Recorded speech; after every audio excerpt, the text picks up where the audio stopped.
नमस्कार मित्रों, हूँ वैदेही पटेल फ्रॉम अश्वमेघ विद्यालय। बच्चों, आज हम चैप्टर 6 भरत सीखेंगे, तो जिसके लेखक हैं राजा लक्ष्मण सिंह। राजा लक्ष्मण सिंह ने सिर्फ ये हिंदी भाषा में ट्रांसलेट करके लिखा है।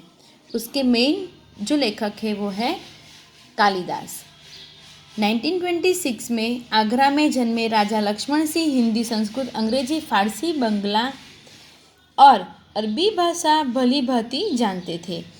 इनकी अनेक पुस्तकों का अंग्रेजी और हिंदी में अनुवाद हुआ है। कालिदास के अभिज्ञान शाकुंतलम, मेघदूत और रघुवंश के हिंदी अनुवाद पर इन्हें पुरस्कार दिया गया। कालिदास द्वारा लिखित मूल नाटक अभिज्ञान शाकुंतलम का हिंदी में अनुवाद राजा लक्ष्मण सिंह ने किया था। प्रस्तुत पाठ उसी नाटक का इस एक अंश है।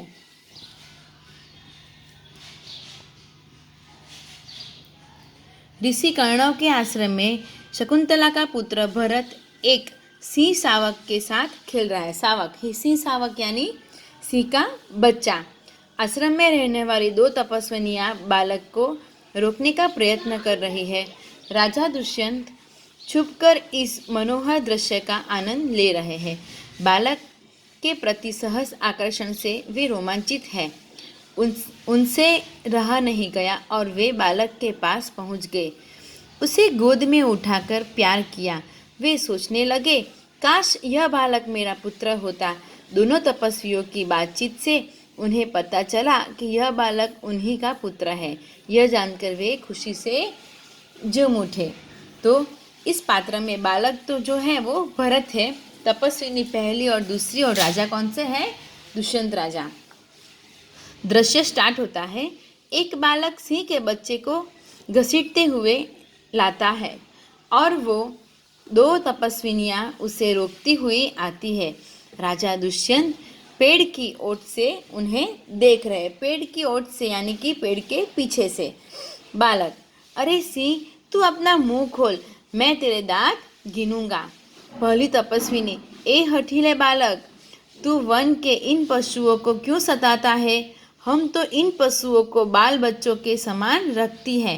तेरा साहस बढ़ता ही जाता है। तेरा नाम ऋषियों ने सर्वदमन रखा है, सो ठीक ही है। उनकी बातें सुनकर स्वयं से, आहा, क्या कारण है कि मेरा स्नेह इस बालक की ओर उमड़ा आ रहा है?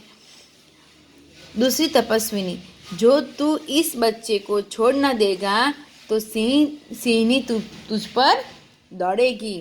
बालक मुस्कुराकर, ठीक है, सिंहनी का मुझे ऐसा ही डर है, मुंह चिढ़ाता है। दुष्यंत आश्चर्य से, यह बालक अवश्य किसी तेजस्वी वीर का पुत्र है। इसका मुख अग्नि के समान दमक रहा है। पहली तपस्विनी, हे प्यारे बालक, सिंह के बच्चे को छोड़ दे, मैं तुझे खिलौना दूंगी। बालक हाथ पसार कर, पहले खिलौना दे दो। लाओ, कहाँ है? दुष्यंत दूर से बालक की हथेली को देखकर स्वयं से, आहा, उनके हाथ में चक्रवर्तियों के लक्षण है। उंगलियों पर कैसा अद्भुत जाल है और हथेली की शोभा प्रातः कमल को भी लज्जित कर रही है।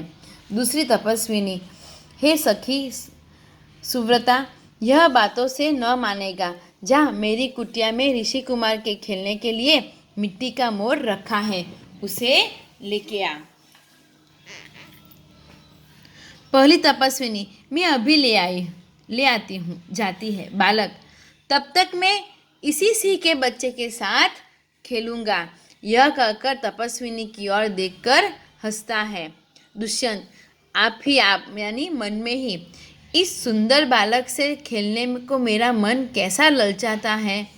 आह भरकर यानी लंबी सांस लेकर, धन्य है वे मनुष्य जो अपने पुत्र को गोद में लेकर अनेक अंक की धुती से अपनी गोद मैली करते हैं और पुत्रों के मुख अकारण हंसी से खुलकर उज्जवल दांतों की शोभा दिखाते हैं और तुतले वचन बोलते हैं। दूसरी तपस्विनी, क्यों रे ठीठ, तू मेरी बात कान नहीं धरता? इधर उधर देखकर, कोई ऋषि कुमार यहाँ है? दुष्यंत को देखकर, हे महात्मा, तुम्हारी आओ और कृपा करके तुम आओ और कृपा करके इस बलि बालक के हाथ से सिंह के बच्चों को छुड़ाओ। दुष्यंत, अच्छा, बालक के पास जाकर और हंसकर, हे ऋषि कुमार, तुमने तपोवन के विरुद्ध यह आचरण क्यों सीखा है जिससे तुम्हारे कुल की लाज जाती है? यह तो कोई अच्छी बात नहीं। बच्चे ने सिंह के बच्चे को छोड़ दिया। ये है दुष्यंत राजा, ये है तपस्विनी, ये भरत और ये है सिंह का बच्चा यानी शावक। आगे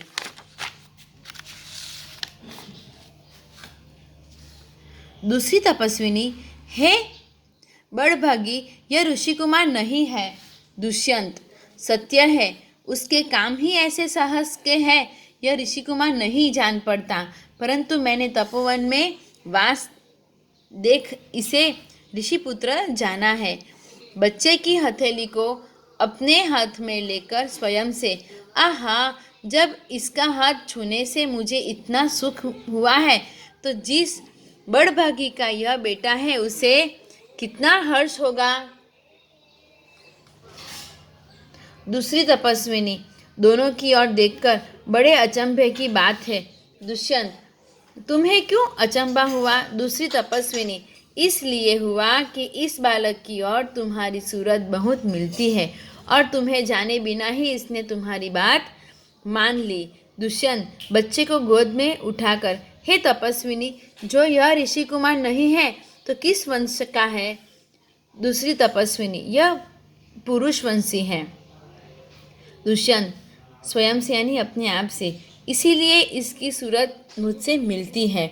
बच्चे को गोद में उठाकर, पुरुष वंशियों में यह रीति तो निश्चित है कि युवा अवस्था में वे महलों में रहकर पृथ्वी की रक्षा और पालन करते हैं और वृद्धावस्था आने पर वन में जितेंद्रिय तपस्वियों के आश्रम में वृक्षों के नीचे कुटी बनाकर रहते हैं।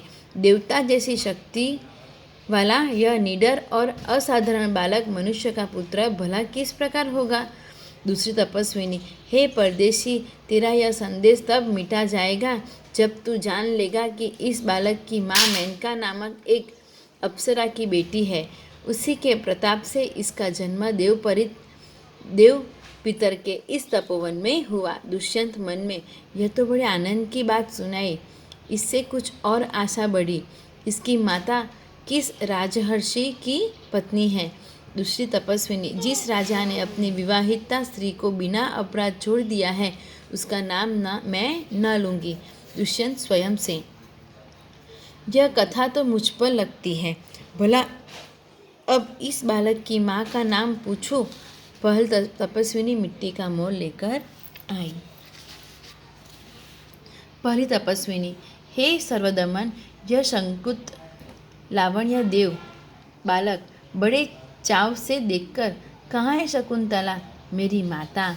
दूसरी तपस्विनी हंसती हुई, यहाँ मेरी माता नहीं है, तेरी माता नहीं है, तुम इस नाम से धोखा खा गए सर्वदमन, मैंने तो कहा था मिट्टी के मोर को देखो। दुष्यंत स्वयं से, इसकी माँ मेरी ही प्यारी शकुंतला है या इस नाम की कोई दूसरी स्त्री है? यह वृत्तांत मुझे ऐसे व्याकुल करता है जैसे मृग तृष्णा प्यासे हिरण को व्याकुल करती है। बालक खुश होकर, मुझे यह मोर बहुत अच्छा लगता है। पहली तपस्विनी घबरा कर, ओह बालक की बाह में रक्षाबंधन कहाँ गया? दुष्यंत, घबराओ मत, जब यह नहर से खेल रहा था तब इसके हाथ से गिर गया था, सो वह पड़ा है, मैं उठा कर तुम्हें दिए देता हूँ।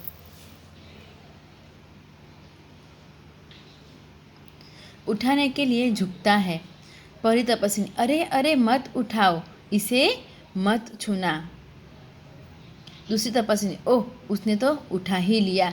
दोनों एक दूसरे को आश्चर्य से देखती है। दुष्यंत, यह लो, परंतु यह कहो कि तुमने मुझे इसको उठाने से रोका क्यों था?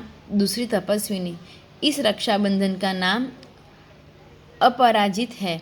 जिस समय इस बालक का नामकरण हुआ था तब महात्मा मरीचि ने पुत्र कश्यप ने यह धागा दिया था।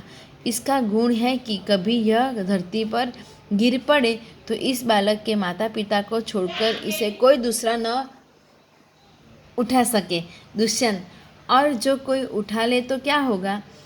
पहली तपस्विनी, तो यह तुरंत सांप बनकर उसे डसता है। दुष्यंत, तुमने कभी ऐसा होते देखा है? पहली तपस्विनी, अनेक बार। दुष्यंत प्रसन्न होकर, तो अब मेरा मनोरथ पूरा हुआ, मैं क्यों ना आनंद मनाऊं। बालक को गोद में ले लेता है, पर्दा गिरता है, यानी कि यह बच्चा राजा दुष्यंत का ही होता है। तो मित्रों, आपको ये अभ्यास और स्वाध्याय आपको आपकी नोटबुक में लिखना है। बच्चों, ये जो भाषा सज्जता है और ये सर्वनाम है, मैं आपको नेक्स्ट वीडियो में ये व्याकरण आपको सर्वनाम का मैं आपको एक्सप्लेन करूँगी। तो आज का आपका होमवर्क है